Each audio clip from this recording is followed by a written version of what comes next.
Ndiyo last week ye giving ndakareketa kuti giving is to transfer something without expectation of receiving something in return. Kupa haufaniri kupa une kariro yekuti hai unozoashira mangwani, asi you just give.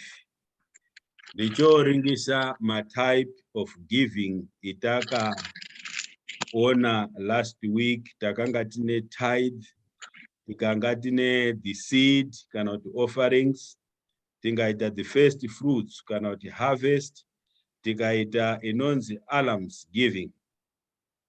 Saka nyamashi ndinozoreketa ngechimwe chechidimbu chekupa. Ndatora chekupedzisira chakanzi alms giving. Saka mazwi edu anyamashi anozobve ku Acts of the Apostle chapter 24 verse 17. Pane mazwi anoti ngechirungu, after an absence of several years, I came to Jerusalem to bring my people's gift for the poor and to present offerings. Mukaringisa pa pekupedzisira, if you look very careful, Paul is bringing two things here. Uri kuunza the presence or my gifts to the poor. That's the first thing. The second thing, uri kuunza ma offerings. Saka zvoda zvekutokumbira kuti hai offering chiro chimweni chino directwa ku another department, then my presence amweni auya nawo anenda ku another department.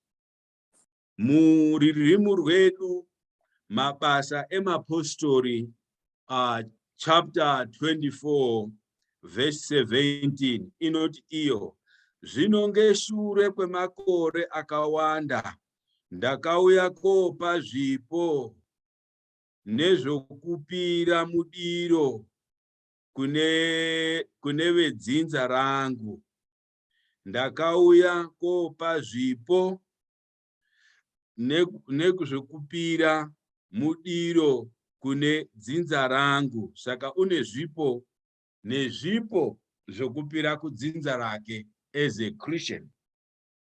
But I like the English version inonasa kuti taurire zvakanaka kuti hai, after an absence of several years, I came to Jerusalem to bring my people's gifts for the poor and to present offerings to the Lord. Saka nyamashi ndinoda kutanga kutende Mwari ngevantu vakazima missionaries. Ndinogara ndechireketa ngendaa, pendinoreketa ngendaa yekupa, I always talk about these guys, my missionaries. They did a very good job for us to bring the word of God, to teach us, to sacrifice their life to come to Africa and preach the gospel. Pati pane pendinobatwa zvakanyanya pakatifondora pfungwa dzedu isusu sema-Africans. Mostly my churches akatangwa ngema-missionaries. Pane petakarohwa pfungwa dzedu, tikakorerwe kufunga, tikagara tiripo, tikaita stagnant kuti imvura iya isingaereri yakangomira ipapo. They failed to teach us this part of the Christianity yekuita giving. Avazi kuti tatanurira. They didn't. Chevakaita vakatipa gospel rokuti giving is receiving. But the gospel of giving as a giving, kuti paito unoashira, takanonoka tisi kuriona. Saka mamissionaries aiuya nezviro, aiuya nehembe, akatiakire zvikora, akatiitire zvakanaka, wonderful. But they failed to teach us how to give. That's why you see today, the mainland churches, they are struggling. Ngendaa yekupa, they are struggling. Get issue how to give because they didn't get that teaching. It's not in them.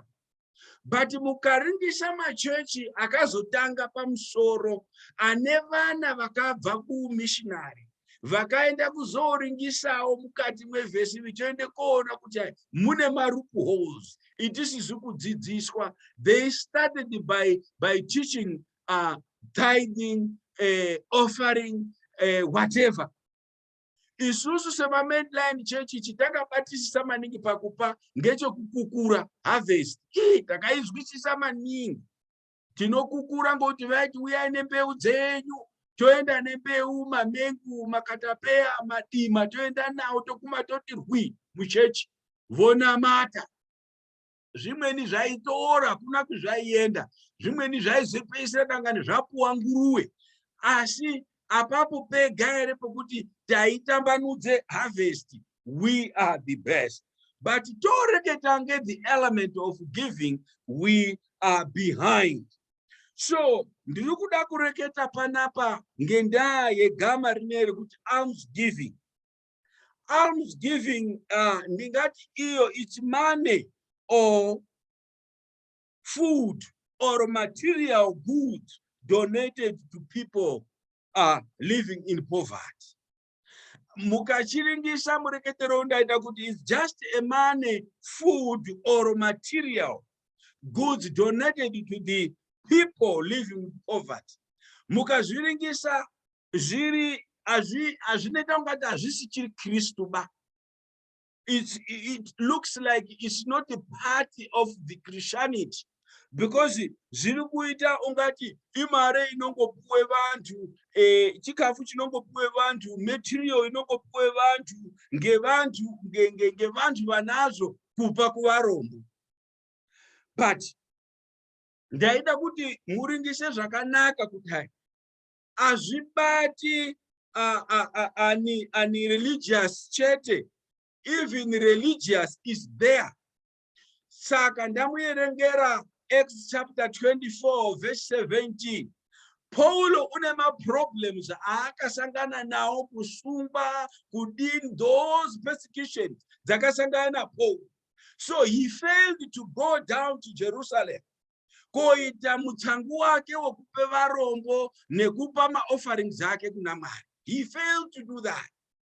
Now uri kushimuka pa verse 17 kuti after an absence, after a long time, I failed to go and give what I was supposed to give to the poor. And I failed to go to Jerusalem to give my offerings, to thank my God. Ngenguwa yari kureketa ine ndingati uri pa bail. Uri mukati mweprocess yekutongo, but he's on bail. Asi wambotore mukana kuti ndombopetuka ndimboende ndope varombo. So it's money or food, material things donated to people living in poverty. Or we can call it a charity. And these are done by many people, giving people. Chakaita ungati macharity kana kuti i-charity organization. Ingauye munyika kudai ngekureketa ngenyika yekwetu akawanda macharity organization. Anouya kope vantu food relief, anouye kopa vana ma-school fees, anouye koite zviro zvakaparadzana munyika. That's alms giving. Saka inotibata pari isusu semaKristu. inotibata ngokuti Paulo uri kuti hai after an absence. Saka ngendaa kuti Paulo we are following his footsteps. Yatotibata. Ndichoringisa kuti hai mukati mwebhaibheri inobuda zvakadini ndaa yealms giving. Ndichoona kuti hai inobuda mu57 verses. Saka yakatosunga. Inobuda kweshe mungaerenga kuna John chapter 9 verse 8 inobuda, mungaende kuna Acts chapter 3 verse 2 inobuda, mungaenda kuna Leviticus chapter 35 inobuda, mungaenda kuna Deuteronomy chapter 14 28 29 inobuda, mungaende kuna Isaiah 58 6-7 inobuda, Romans 12:8 inobuda, Luke 12:33 inobuda. Yozopeisira ngokubuda pana John 3 verse 16.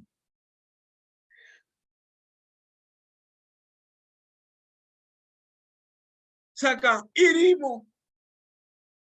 And ndinodakara kuti most of the people are exercising this. Vasingazivi kuti hai they are doing it, it's biblical. Ngekuti muntu weshe wakagara kana kuti wakanditeerera ngenguwa ino une muntu waakatomboashidza. Izvozvo kutomboashidza muntu, that's alms giving. Izvozvo kutombokarakadza ngemuntu kuti hai ndode kutengere mbuya nasekuru nhingi kisimusi box, that's alms giving. Ngezvimweni nguva zvinoita bypass the pulpit, kana zvinoita bypass pakukereke, asi zvinoenda. But my recent church akazvitora very strongly izvozvo. I will talk about it. Ndichoona kuti Christians were taught that giving alms is expression of love. Vakadzidziswa ngendaa alms giving. Yakaibva mukati mwavo ngokuti vakaiona from the word go. Vakazvizwa kuti you cannot express love to someone unless if the love is taken away from you. Kudai ngokureketa kundakaita last week, but it's not love until you give it away. Ndo panozobuda love. Saka alms andikoni kureketa ndiyo, ndisizi kureketa ngendaa yechiro chinozi love. Now, let us talk just a bit about love. So that chikone kuita sing in our mind, chikone kufamba, chikone kuona direction yacho. Tikaringisa bhuku revaKorinthians, 1 Corinthians chapter 13, verse 1, kosvike pa13, inotitaurira about love. Pakadzara ngezvidavado zverudo, ngezvidavado zvekuda, ngezvidavado zvokudanana. Asi ndinode kureketa ngezviro zvinoti mukati mwelove inoreketwa pana vaKorinthians chapter 13 verse 1-13. We have 4 types of loves dzetinoona biblical. Dzirimwa mubhaibheri. Number 1 pane inozwi storge love. Storge love ilove itingati ine bond, kana kuti ilove itingashandisa between families. Kuti baba namai, sekuru nambuya atete, that love which we have as a client, that love which we have as a family, we call it storge love. It's not what I want to talk about. Number 2 is filial love. Filial love is a friendship love. Iya munoona kuti munosvike pakuti ushamwari hwetinaona danga ndiyo yakazoembwa kuti ushamwari hunopfuura ukama. That is a filial love. Eya inobata muntu unonga usina ukama naye, asi inopeisira yamuita ungati muri hama. Asizvopi zvindinoda kureketa ndizvo. Kouya inozi iro loves. This is romantic love. Zvetinoita madzimbatso dziya. That's romantic. I don't want to talk about because each and everyone knows a romantic love. But I want to talk about the love which is called agape love. Agape love is the one which introduced us to alms giving. Agape love is the love or the highest form of love. Ndiyo iri pamusoro yetinoona kuna John 3, yetinoona pavhesi 16, ngokuti Mwari vakaida kudai nyika. Agape love ndiyo iri kubuda pachapter 24 dzaActs, iri kubuda pavhesi 17 yekuti after an absence I failed to exercise my love because of circumstances. That's why now I'm driving out. That's why now I'm going out. That's why now ndakubuda kuenda co-exercise my love, co-exercise the agape love. This is the highest form of love and the love of God to man. Mwari wakade mundu. And this is the love which is deeper and profound.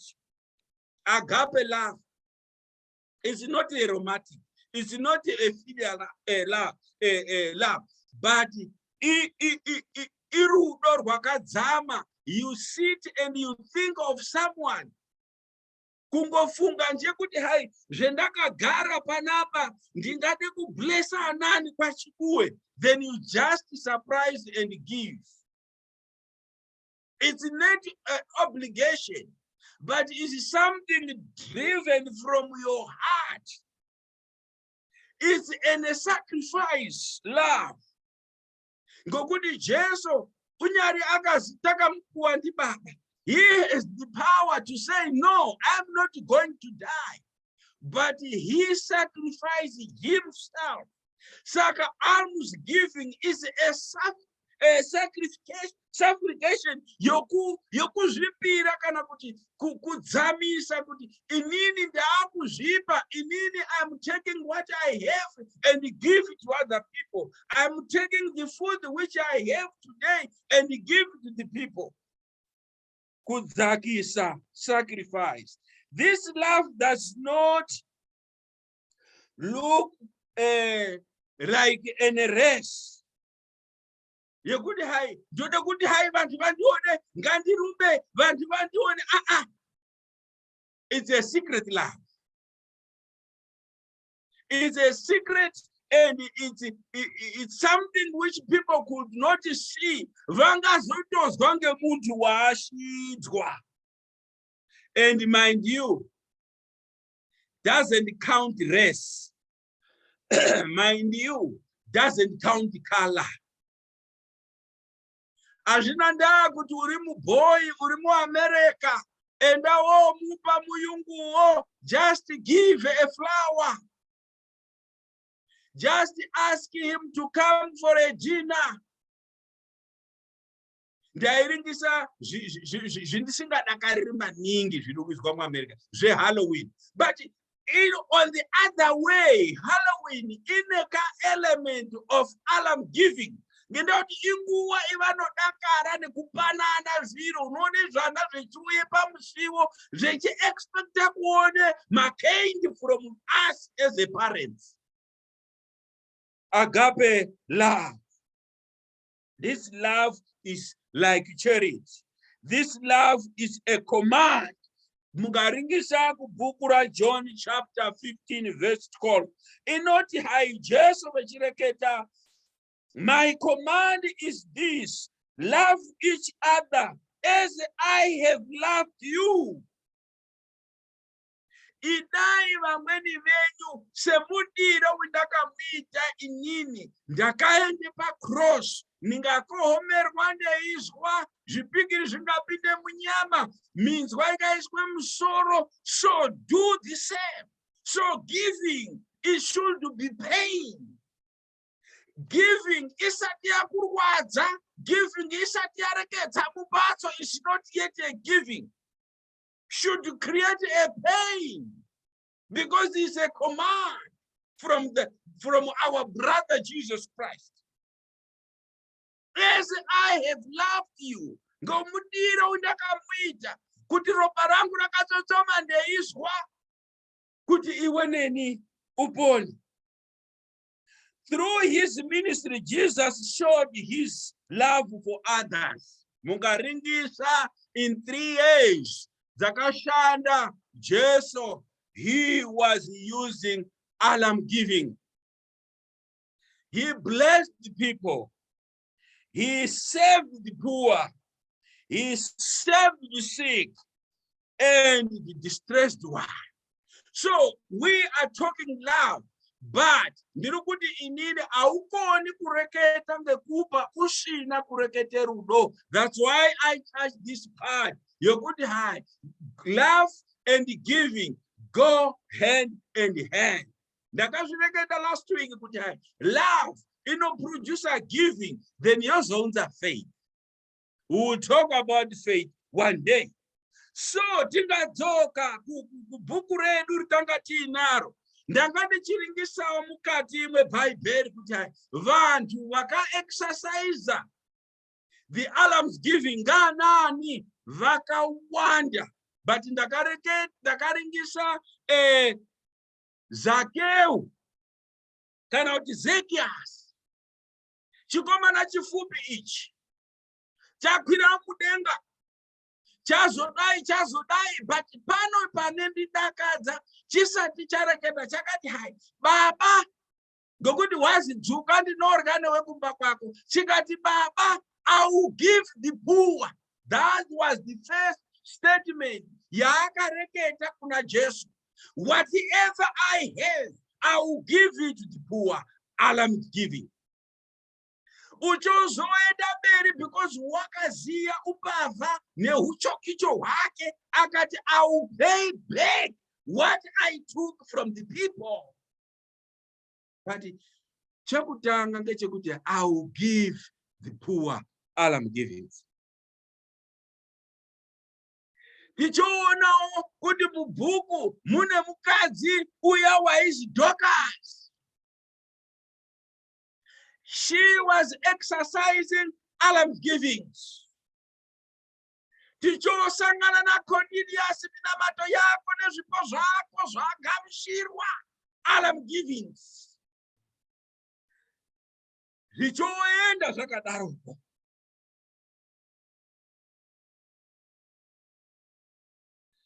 Now, kuti in that Christian were taught that giving alms is expression of love. It means this should be understood as the love of God, according to John 3, verse 16. Jesus Christ in person sacrificed himself for us.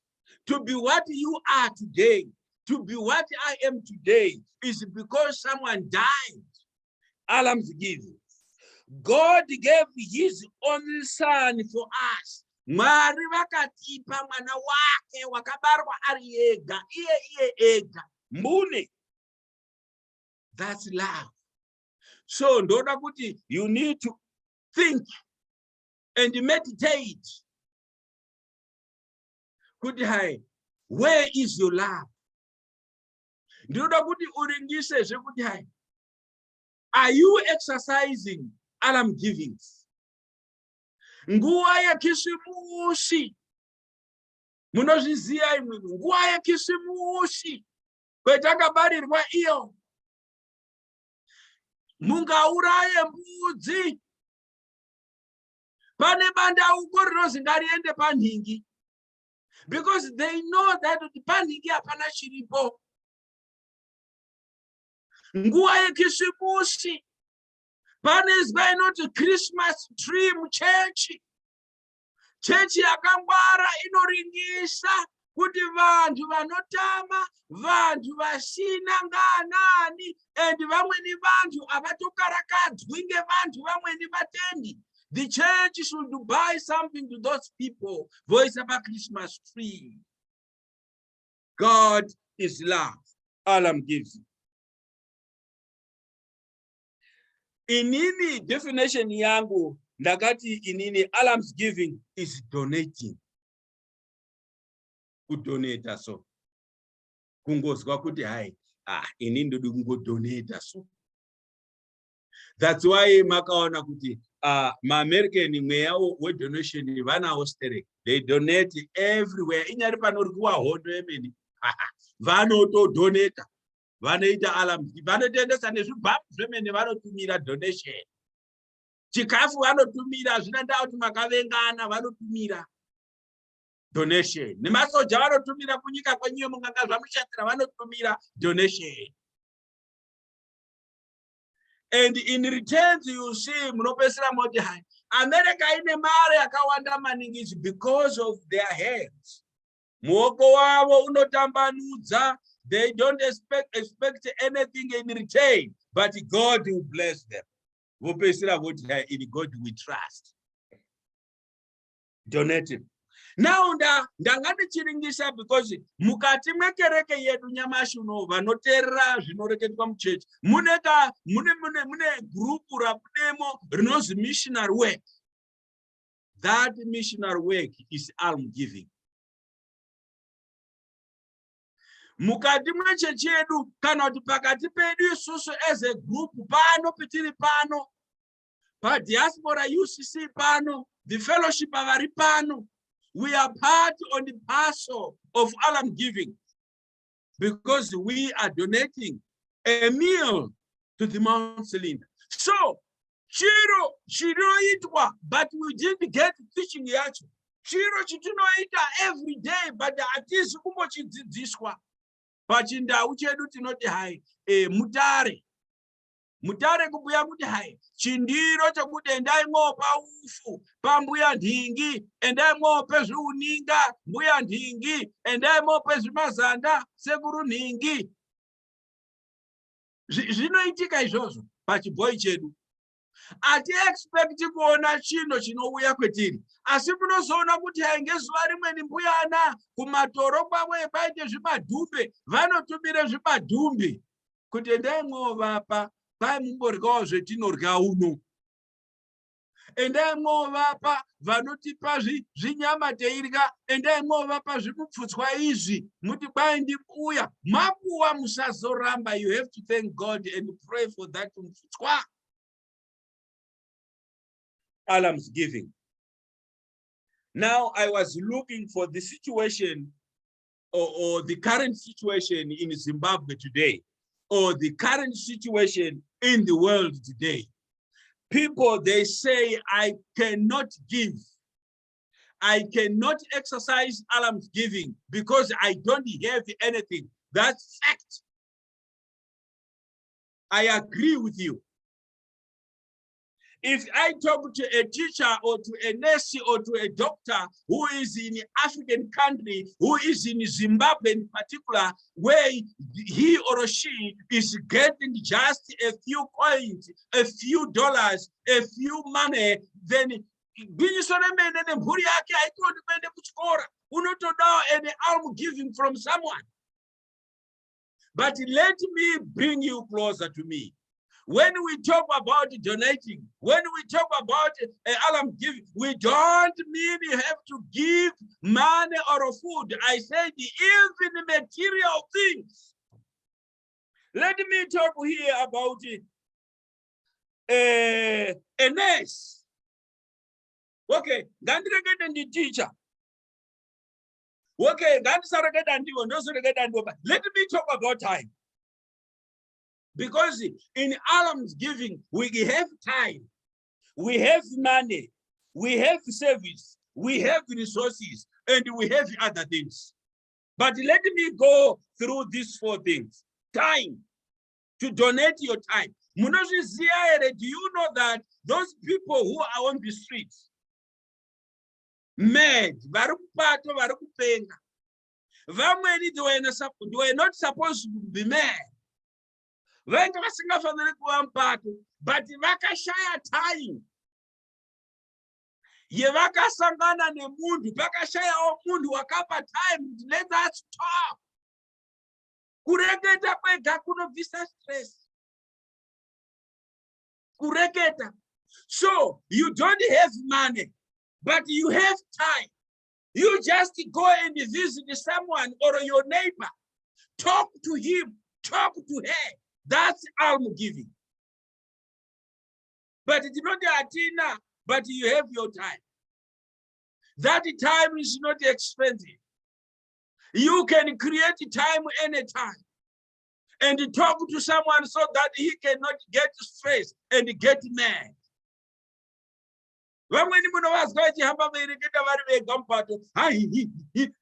It's not because he wants to talk alone, but he's failing to get someone to talk to. And here I am. Ndinongomuregero achienda nomavazgaire sekuru ndadarikana sekuru vaireketa nekuvachungamidza ndisikuwachungamidza. Maybe kudai wachungamidza makadini kubva kwakanaka here muri kuende pari. You can talk, start talking. So alms giving. You can give your time. I talked about money.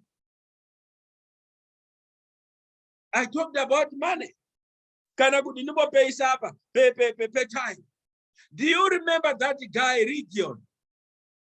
Wakanga eigara mushango, asi nguva yaakaita conversation asangana naJesu. Conversation naJesu yakacreate a salvation to him. Yakacreate a healing to him. So you can heal someone today if you use alms giving. You can put someone go correct. Vamweni vana vanofeida havafeili ngokuti matofo, asi panotama muntu unomupe time yekuti arekete naye ataure maproblems. Money. Let me talk about the second thing. Money. Varipo vanadzo, varipo vanazvo zvipara zvishoma. Those little money which we have. That's why I said we have a missional work, and most of us here, we are in missional work in different ways. Kumachechi kwetinoendayo, pane zviro zvetinodonata, ndiyo mare iyoyo.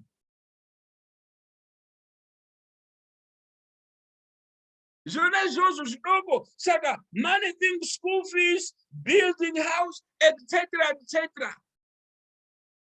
Takabhadharire vakawanda. Dzimweni hama dzedu, dzimweni asi hama dzedu ku-school fees. Ngekamare kindakapuwa, kadodoriko. So learn to share that little which you have to your friends and to other people whom you don't know. Ndinodakara kuti pagroup ana patori nevanotobatikana ngevana vasina ukama navo. Vatori kufunda zvendinoreketa zvinezvi. Pano pagrupu pano pane vantu vasikatowati ngekukarakadza kuti vana paMount Linda vorye. So we as a people, we have to do something. That's alms giving. Chiro chinechi hatisaifanira kudzidziswa ndane ndebvu. Chaifanira kudai ndakadzidziswa ndiri mwana mudoko ngemamishinari. But they failed this. Ivo vaishandisa alms giving vechitipa. But atizi kuziya. Takangoisirwe fish apa patebhura torya. What is good is not to bring the fish, is to teach how to fish a fish. Ndopindi kuti mamissionary apapo vakatikanganise mupfungwa. So money, building houses, ndakazwa kwaKondo kuri kuakwe mbatso iyo. Ndiri kuzwa ndau dzakawanda dziri kuiswa zvakanaka. Nesu pagroup pano tiri kuita zvakanaka. Nemaindividual pagroup pano varipo vari kuita zvakanaka. Services, number 3. Services. Vantu tine vantu vari mukati mwemushando unoprovide ma-services. Like a doctor, like a teacher, like a nurse, and the other professionals. Even my lawyers. They don't have money. Zimbabwe, they are getting very little money. But if they say, I cannot give because andina mare, horror. In it, it's not only money, it's about your service. Uri pachikora, you are a teacher, you are teaching at Takurira Primary School, you are teaching at Katanga High School, you are teaching at Mabe Primary School, you are teaching at St. Edward, you are teaching at St. Peter, you are teaching at Peter House. But you are earning a little. Let me tell you, my brother, let me tell you, my sister, you can give that service to you just stood up with Papa Pachikora Purota. Grade 7, those who are doing grade 7 this year, I will give my time to teach you. We are in Mascati Sangane. After service, let us meet. Or you talk to your pastor. Pastor, I need to give my time to the people. Can you try to mobilize O level and I will teach them for free? Alms giving. And this is what I get married. And I'm not talking about money here. I'm talking about services which we can do. This is kupata. Ndizo ndinokona kuashidza, ndozo ndinokona kupa, ndozo ndinazo. I'm giving the service. Resources. Number 4, resources. We have cars. We have clothes. Ndakamboreketa paya kuti vamweni mutsipa dzinotorwadza ngendaya yekutore mahembe majini kuri kuise muchisaka kuri kutsamira. Asi pane mwana, pane vabereki, pane vasharuka vanohamba vasina. Resources. Ndakagara mwachisumbanje. They know people's vanwaziya vakakurai. Nguva ichaita mabig Sundays. Vantu vaidzaka kuende patafadzwa vaienda kwavheneka. Vaizouya nezvimotika zvavo vainga nezvimapikapu zvavo tu. Vaitore vantu. Those are saving, those are saving, those are resources. Pindai tiende. I'm on my way to Takurira kuenda to church. So I'm giving my motor, I'm giving my transport, I give my car. What other 5 people? That alone, it's okay. Alms giving. As in the marriage of you. Unoshandisa zviuinazo. Vane ng'ombe dzokurima. Musaemere mwando kuti wapera muzoti uyai mutoro chipani. Those are resources. Wadhiga chindima chako wadhara maraini matatu wadhara wapambuya dhigi. Kuti ngenguva imunotanga kurya magwere, navo vanoryawo, vana vavo havazoiti mbavha because magwere vanonga vanawo emutango. Alms giving. And the other resources, munomaziya amwe etiinawo mudzimba dzedu. Why we can't do it? Why we can't provide it? Proverbs 19, verse 17. Yoti, he who is kind to the poor leads to the Lord, and he will reward him for what he has done. Mari vanozokuropafadza ngezvaunonga waita, but I said giving, you should not expect any return, but God will reward you. Zvimweni zvikomborero zvitinazvo tisingazwisisi kudayo zvakangoitikawo so. Auzvizivi kuti zvakabva ngepari. Auzvizivi. Nearly all Christian or denominations, they do this. My members anodusa food oendese kukereke. My members anoduse mare. And this is my offerings. Quote me right. I'm not talking about here harvest. No, I'm not talking about tithing. I'm talking about alms giving. Zviro zvinezvi zvinouya mufundisi ndine zviro zvendinazvo zvendinoda kuti zvishande kuvanhu. I'm donating this to support the church, to support the financial status of the church and the ministry of gospel. But we have a problem today. Big problem. You could hide those in courts call themselves bishops, pastors, overseers, prophets, apostles, you name it. Vanotora zviro zviya zvoite zvavo. You see, could have mufundisi Peyiye vanota 1,000 of houses. How much do I earn? Unoona kuti mufundisi vanota 1,000 of cars. How much do I earn? We are stealing. We are taking donation from people and use for ourselves. Let me tell you, my brothers, my co-workers, we are sitting on top of a fire. Unless those things which you have, you get it correctly. But if you take those things from the donation by the people to the people, you are on fire. I'm telling you, my heart is burning. You go up and down. Some they buy, even in their they buy a pie through the donation of the people. My dear friends, my dear brothers, think twice. Look what Zekiah says. He said, and the other will give it to the poor.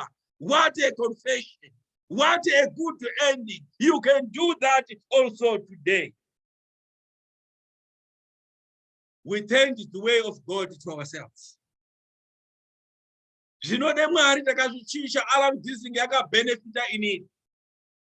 Matthew chapter 6 verse 1, you know, to be careful not to do your acts of righteousness before men, to be seen by them. If you do, you will have no reward from your Father in heaven.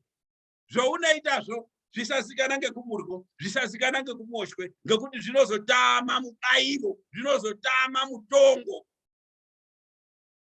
Jesus placed the primary focus on the motive behind the outdoor and inwards giving of Alms giving. Upenyu hwake hweshe mungaringisa Jesu. Angasvika panonga poita ungati paite nzara, waiona kuti hai vantu varya here. Angasvike pano vanhu vanodakara vanoita ungati zviwaini zvapera, waiona kuti hai vantu vamwe waini kwayo here. Alms giving. Ndiri kuti kudini hama dzangu, what I'm saying here, Luke chapter 11 verse 41, but give without what is inside the dish. Ndinopada maningi. But give what is inside the dish. Musape matekeneswa. Musape matekeneswa. Musape hebe zamweka. Musape matekeneswa. Jarashika pashi ndozu munopa. Ndakakura ndakaita unga kanherera. I know what I'm talking about here. I know what I'm talking about. You do all the stuff in the house, but at the end of the day, you don't eat anything. Your children will be cursed. Vanozotukwa vana vako. Veunoendesa kuboarding. Inini nekuchikora ndinononoka kuenda every day. Asi iwe unoendesa vana vako kuboarding. Unoshande mumunda ndini ndinoita kuti harvest iite. Motengese zviro. Asi inini handina uniform. Give what is in the dish. Usapa zviri pasi pedish. Give what is in the dish to the poor, and everything will be clean for you. Amen. Njira dzako dzinozovhurika kudai. Ino dambudziko redu ngerekuti takape vanhu matsekeneswa. Zveunoona kuti hauchakwani ndo zveunopa muntu. Ungamupe chakanaka unotomupa zvene mutemo kuti hai ugare zvakanaka nehembe dzangu dzongaita zvekuita magariro ako zvinodzitora. Alms givings. We miss this part from the missionaries. What did we learn from here? What did we learn from the Alms giving? Number one, it allows us to let go of our own desire. Usakarakadza ngezvaunoda iwewe. Nguva yeKrisimusi yaguma, just don't think about your desire. Think of someone else. I want to buy a suit for myself. Then you buy that suit for someone. Number two, it allows us to be focused on the needs of those who are less fortunate. Alms giving inotipa mukana wokuringisa manidzi evanhu vasina. But makamboona machechi makuru kana nesu machechi ari panapa, machechi pepa ari pana. When we give, ndinotore chiro ndoendese kuna mbuya zviwayo, ngokuti ndinoziva kuti mbuya zviwayo vachatipetudzirawo. Andikarakadzi ngekupe tandiwe, ngokuti tandiwe unobve mumbatso isina shwiro. I will never talk to my present to give a Christmas day. Unobuda mwana muchechi aana nechaanazo, asi vanazvo ndio vanouya nazvo, ndio vanopetuka zvevakatwara. Allows us to be focused on the needs of those who are less fortunate. Number three, by giving alms, we are sacrificing our temporal comforts for the good of another person. Nguva itinopa is a sacrifice. Kuupenyu hwoumweni womunhu kuti aone kupona zvakanaka. Zvitiri kurya sadza nehuku, pambuya chitiyo varyei paKrisimusi pano. Vanotouya kokumbira pamuzi penyu kuti tinokumbirawo kukaya gusha mumunda menyu. Asi imwimwi zvemunoti munokumbirwa gusha, makatoturika mbudzi iri mudenga, makorerwa kuvapa rubendere akiti. Makorerwa kuvapa matumbwere akiti. Mwatopedza zvengokuti muri maKristu akadzamisa makorwa chaiwo emugwenzi, mwoti mumunda medu hamupindi paKrisimusi. Kushatanyi. Number four, we learn compassion. We learn compassion on alms gifts. Ndizvo zvindaida kuti tirekete share about alms gifts. Next week tiri kureketa ngeimwenizve.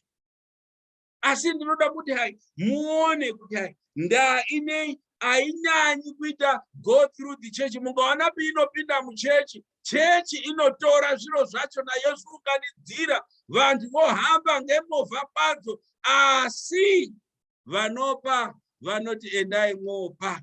Kudai kuri kuti maAmericans vainga vari vantu vasingateereri. Vamweni taidai tisizi kufunda, vabereki vedu vaidai vasi kuende kuzvikora. Ngendaa yekuti hai pane vantu vainga nemari dzavo muAmerica veituma amweni maAmericans kuti endai kuAfrica. Vechiuya voguma voti avaizoti hako unosara pano paholiday weichiti shandire, pane vantu vatipe mari at least. But nyamashi zviite izvozvo kuendese mari kuna headmaster, unoisa eshe pamupuro kana kubhadharira hama dzake, but mari is not marked for that. Alms giving. Mwari wekudenga ngavatiitire zvakanaka ndiJesu Kristu muponesi wedu. Amen.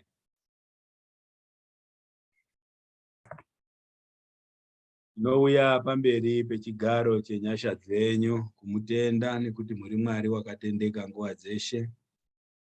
Tinokutendai ngouwapo hwenyu masikati ano mukati mwegurupu rino.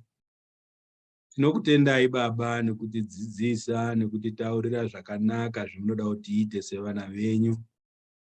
Tinokutendai ndimweya mutsvene ucharamba uchitenderera pamusoro pedu kutidzidzisa zvamunoda imwe Mwari.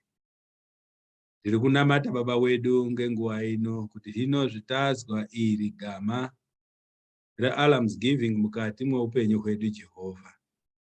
Titendereiwo tikone kuriexercise, titendereiwo tikone kubetsera shamwari dzedu, tibetsereiwo Baba kuti tikone kubetsera vakidzwana vedu, tibetsereiwo Baba kuti zvidoko zvetinazvo tikone kuashidza ngekuti imwe Mwari makanga mune chidoko asi chitori chimwe mukaashidza mambo kuti isusu tipone. Baba wedu tinokutendai. Tamuzwa Paulo kuti after a long time ari mukati mokubvungurudzwa ngeshoko renyu kuti unorichumairire chinyi, asi wakadaro eibuda mukati mwechidimacho unosimuka aidaro kuti ndaane nguwa yemaendende ndopa vasina. Mwari tibetsereiwo tenzi. Tinomuziya Paulo kuti wainga asina chiro, waikaka matende ndoaainasira. Echinasire hwasho Baba, ndidzo zvaaitora zvimatoo zvemhuka dzaaiuraya kuende kopa vamweni. Baba kupa hakuna kuti ndapa chakadini. Tibetserei masikati ano kuti tikone kudzoka, tikone kuuya mukati mwekufamba kwenyu, tikone kuuya mukati mwedzidziso dzenyu, tichinjeiwo Mwari. Tiri kunamata zvino kuunza gurupu rino. Tinokumbira simba renyu Baba, kuti ngarirambe richitiunganidza Baba, teikarakadza ndimwi, nemwi Baba tikarakadzei mukati mwemizi dzedu, tikarakadzei mukati mwemishando yedu, tikarakadzei peshe petinotsika mambo, tikarakadzei nekumachechi kwetinoenda, kuti Baba wedu ngenguwa yatinonga techipa tisazoringise muntu, asi tipe kudai ngekufemerwa kwetinonga taitwa ndimwi Mwari. Hino Baba wedu tiri kudaro tasvika pamagumo emudiro uno. Tinokumbira kuti mutingwarire mukati mwevhiki rineri. Varimo vachaita marwendo, tinovakumbirira mambo. Dhavhidha wakadaro kuti musatendera tsoka dzangu kuti dzitedzemuke ngenguwa yandinotanga rwendo. Tinokumbira kuti tsoka dzevana venyu vangaita rwendo dzisatedzemuka, vaende nekuguma nekupetuke zvakanaka kwavanonga vaenda. Nevanomukira kuende kumushando tinovanamatira Baba kuti tsoka dzavo dzisatedzemuka, vaende kumushando nekupetuka Mwari. Toda kumbonga Baba Mazvita. Chitiropafadzai, tazwa vasingaiti zvakanaka, vaidai vanesu. Mwari tinovaunza pamberi penyu kuti imwe ndimwe murapi. Kudai ngemuimbi uya kuti murapi wemwoyo, hamuna n'anga mukati mwenyika muno inodarika imwe muJesu. Rapai veshe vanorwara ngenguwa ineyi. Zvino nenyasha dzamambo wedu Jesu Kristu, rudo rwaMwari Baba nekuyana kweshe kwemweya wakachena, tinozvikumbirira kuti zvigare padera pevana venyu. Zvivabusise nekuvakomborera, zvivakudze physically and spiritual. Tinokutendai Mazvita. Zveshe tazvikumbira nekutenda. Muzita raBaba, neremwanakomana, neremweya wenyu wakachena. Amen. The words of my mouth and the meditations of my heart be acceptable in the sight, O Lord, my strength and my Redeemer. Amen. Amen. Amen.